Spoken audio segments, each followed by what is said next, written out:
everyone. Welcome to Somerset Next Gen Day every year for the past, I guess, 4 or 5 years. This is so crazy that we've been doing this so long. But for those of you who are new, we have an educational day laid out for clients every year. And so we always look forward to this, plan for it basically all year. And when we were dreaming about this at our strategic retreat last year, we said, everyone's asking us questions about how to get the next generation involved, what to do. And so we actually launched one of our research studies that we'll talk about today. We're a research-based practice. So those of you who have been with us for a long time, one of the differentiators at Somerset is that we really do look at who's naturally inclined to come to Somerset for advice and guidance. And then we really try to deliver outpaced value to communities of people. So when we heard from our clients, okay, next gen, this is what we're focused on, that could mean a lot of different things to a lot of different people. So yeah. And I think one of the things that we found through this research, and we're excited to kind of like dig a little bit more deeply into that over the next few minutes, but is that it means so many different things to so many different people. But what we realized was that it applies across the board to all of our clients. And that's whether you have small kids and are just trying to decide how to talk to them about money, to young adults, to, planning for the next gen through some more complex estate planning, different like techniques and thought processes. So we're really excited to dig into all that today. And let me say one administrative thing. So every session you can use the link all day. So if there's certain sessions that are more interesting to you than others, or you want to share it with a friend, you're still welcome to do that. But you can zoom in and zoom out for the sessions that are most relevant to you today. And we have a really awesome lineup. So do we want to share the lineup? We're sharing the lineup. Good thing Maria's here. And a lot of what you'll see too is Emily and I have worked really hard at Somerset to create a next generation of talent for our client base. So you're going to be hearing a lot from our next generation today, which is really fun for us. Okay. Here we go. Let's do it. Okay. All right. Okay, so these questions came from a survey that we sent out. We sent it out to clients, we put it on social media, and we did it just through our email distribution list. So it's kind of just from a wide range of people to just get an idea of what next gen means. Wait, tell them who you are. Oh, yes, I'm Maria. Yeah. So I do operations on the team and marketing, kind of just help out in a lot of different places. Wears all the different hats in the best. And I'm Ellen Bradford. I'm an advisor alongside Lauren and Emily. And to Maria's point, our goal for this was to really make sure that we surveyed a wide range, because when you hear next gen, sometimes you think, maybe primarily nuclear family, my children, then maybe grandchildren, extended family. But then also too, one of the things that we saw here is that, generations span outside of just familiar structures. So whether that be at work, whether it be someone that you mentored, whether that be, causes and endeavors in your community that you really care about, that this was our main goal, to see really what everyone thought.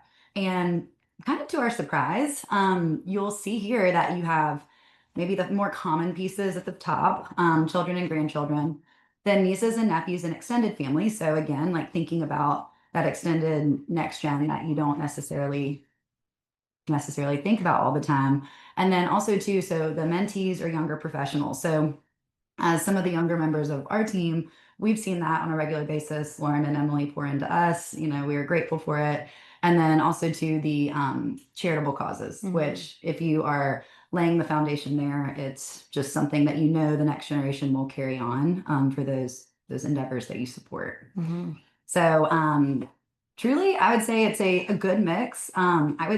Our first thing about this is that we go in with a very open mind, and being able to see the research. We're very data driven, and the numbers are what we live for. We really like it. Another thing too, so we had some of these that were just ABC, easy response. And then we also wanted to see, what do you actually think? Because answering a multiple choice question can give some insight and metrics, I'd say, for lack of a better word, but then the actual words that you have to share with us are that's where we get really Mhm. excited. And this is really specifically too for people if you don't have direct heirs, kind of some common themes around how they think about next gen. And so thinking about this, if you have children, and even if you don't, like if you have children or grandchildren that you want to pass this to, some people thinking about wealth, there's just more outside of that as well. So this is what we appreciate. So charitable contribution, another one of our research communities are high capacity givers. And Lauren has done a ton of research and work in this. And so that's, we laugh sometimes. Some advisors don't necessarily think about that all the time. We get so excited when you want to give your money away. So that's something that we like to build into plans. It can be very creative. The government also likes it. It can be very tax efficient. And so also too, whether that be charitably, looking towards a faith-based organization, we can obviously see some inspiration here too from our feedback that we got.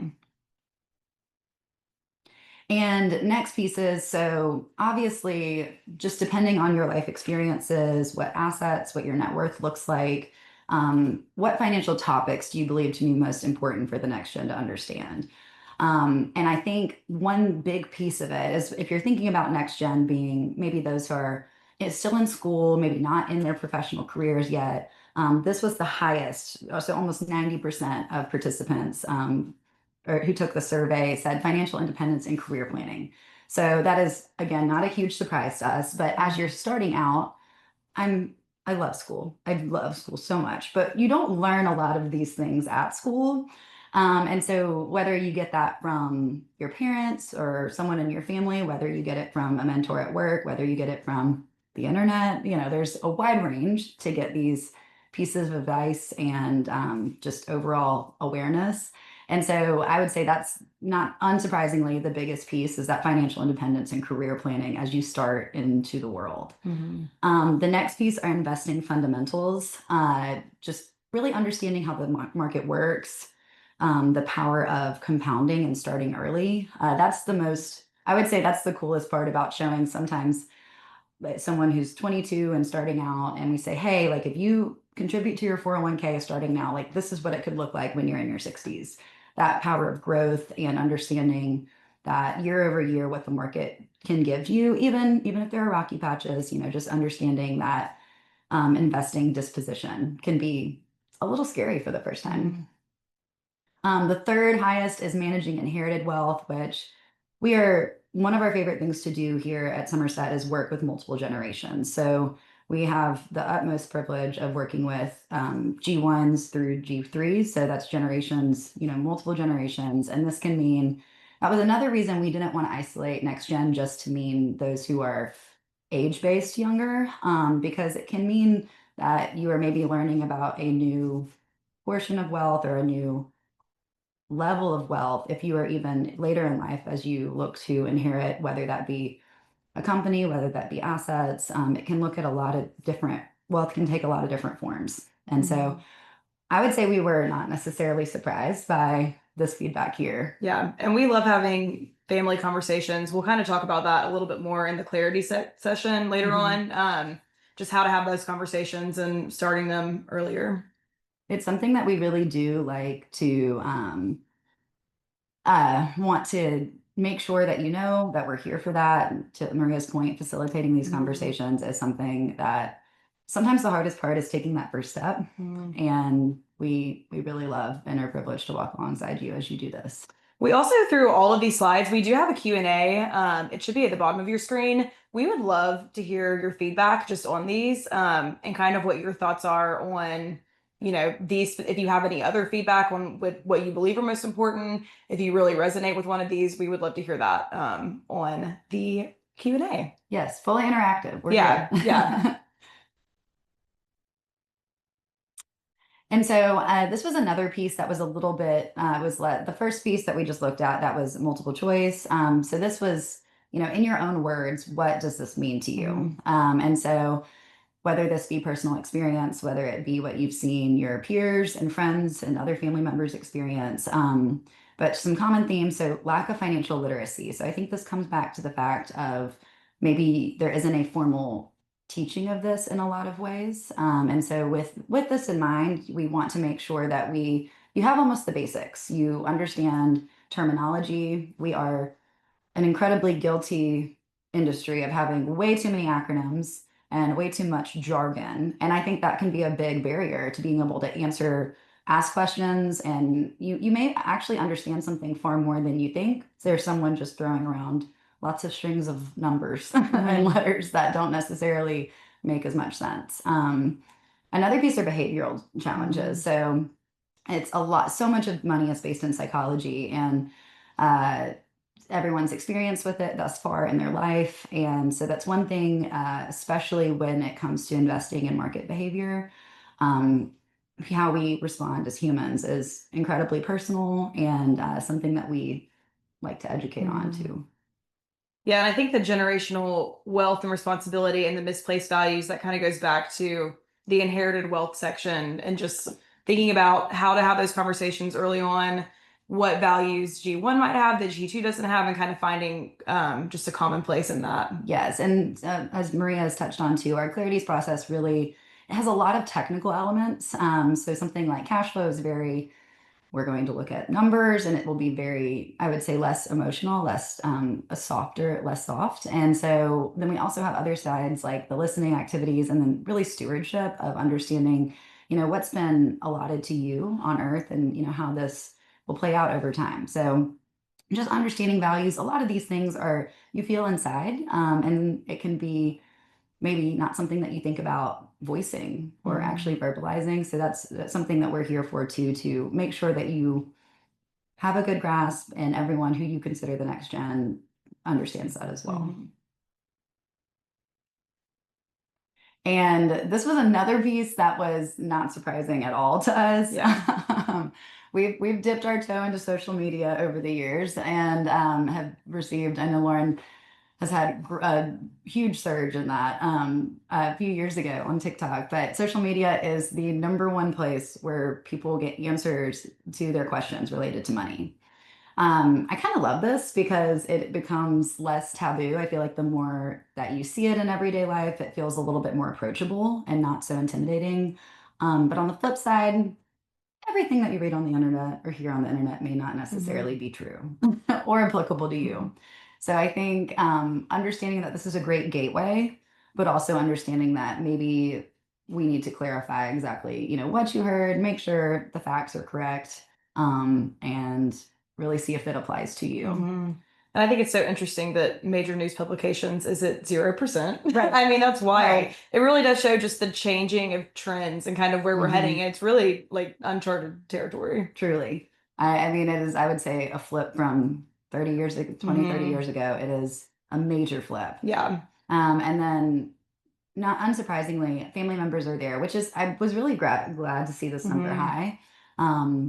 Emily was going to speak a little bit on this too, about having kids in college and really what that means. And, it comes down to parenting and really the example that you can set at home as well, and providing that to your children, whether that's grandchildren, children, etc. And another piece there, it's like if you look at the professional is actually fairly low. And so we like to recognize this because maybe it is a level of intimidation, maybe it is a level of barrier to entry, thinking about what you've amassed, because we'll talk about this a little bit later too, but your net worth statement when you're younger and starting out looks fairly different than someone who's further along in their career. Just understanding what debt means and things like that can be really daunting questions. And so engaging with a professional as a younger person has a huge advantage to the rest of your life. So whether we kind of hear about it a lot, like the trend for a lot of 20s and 30s is financial independence or early retirement. We joke a lot here where it's like, does anyone actually retire at 65? Everyone's either retiring earlier or they love what they do and they're working longer. And so in order to pursue a goal such as early retirement, it really starts in your 20s and 30s, or it is helpful to do so. So just looking at this as a whole, it is good to see this and kind of areas where we can help and capitalize there. The next piece, again, this was much more, we love hearing your feedback, actually, rather than just a multiple choice question. But common themes were start early and stay consistent. So I do think this really boils down to whether you're graduating from college or a professional school, just having that awareness when you first start getting a paycheck and start to live independently, it is of the utmost importance. You're forming habits, and also to the power of compounding over time is just invaluable there. And I think the aligning money with your purpose part is super important to learn early on. Another part of our clarities process is listening, where we kind of go through your values and knowing how you actually want to spend your money, and is your current spending aligned with what you actually value. And I think the earlier you can learn that, I mean, it's just the better you'll be in the future. When things do get more complex, you'll know what you can always come back to. Right, because there's one guarantee in life, that it will probably not go as you plan, and it will probably get more complicated in one way, shape, or form. And this is another thing too, when we think about, next gen, not necessarily just being those who are just starting out. But I think this does come in cycles and waves as you live through life. And, maybe you are a generation too who is now having adult children. Some of these common themes you start to rethink and relearn as you go through different stages in life. So we have the clarities process, and we joke, you can't, if we made a client do it every year, they probably wouldn't want to work with us. It is an undertaking for sure. Yes. But every 3 to 5 years, there's usually something in life that triggers a change. And change, typically, whether it's your child is going, you're an empty nester now, whether you have any children, whether, maybe there's been an inheritance event, but planned, unplanned, we're here for that. And having the clarities process be there to say, let's just take a new inventory on what our lives look like now. So I think this is the universal part, is that a lot of these can apply really no matter what age you are, which is kind of crazy to think about sometimes. And so if you are a Somerset client, we might have floated this idea around to you. But an educational cohort is something that Lauren has had experience with in the past, and really something that if you look at our research here, one of our favorite ways to hear from you is actually from you, not just necessarily an easy multiple choice question, but actually hear what's on your heart. And one of the things that we thought would be, we're always looking to connect and educate here. And everybody wants to be educated and connected in different ways. But one of the things that, Maria and Ellen did such a good job just going through is that really focusing on the next generation is an important thing for our client base. And so we always like to think a little bit outside of the box. But I think one thing that we've learned over the years from Somerset is that we really learn best, or you all learn best from one another as much as you learn from us. And that's why we try to have a lot of different age ranges represented in our staff. And, we really thought, okay, what is a way that we could start to make some of this next generation content come alive? So one of the things we're going to launch in 2026 are educational cohorts, and it will be an application process. And what we're going to try to do is put like-minded next generation clients or their children into groups. And we're going to go through topics month by month, and you're going to walk alongside another group of people that might have similar either goals as far as growing wealth over time, maybe topic interests, that kind of thing. So it'll be a pretty, we already did a survey, but it will be, the application process will start to put people in groups. And we're really hoping that this is an opportunity, just like they talked about earlier. I mean, next gen means something different to everybody. So it's like a next gen could be someone in there who's 65, who's now caretaking for G1, but also has children and sometimes grandchildren. So what does this look like? And we'll find out. We're very excited about the idea of cohorts. It's something that we've run by some of you when we're talking in person. We see that it's a little bit of a mix of wanting an age-based cohort when we ask this question on the survey, and content. So like, if you have an entrepreneurial tilt, what does that look like? if you want to pursue financial independence, what could that look like? And so anyway, we haven't seen much on legacy philanthropy and mentoring, but we'll see. I mean, when we get the applications back, I think it'll be exciting to see. So stay tuned there. This is our big thing that we're excited about. Maria and Ellen are excited to lead some of these cohorts. So are Emily and I. And so we will see. But yeah, we're excited about the cohorts for 2026. It really has been. And I feel like one thing that sets Somerset apart is the community building element of it. You know, we are grateful to work with such a close team. And I feel like either clients are friends who become clients or clients who become friends. And so it's just bringing y'all together is really something that we value. And it's so special. So we think this is a good way to keep on carrying it.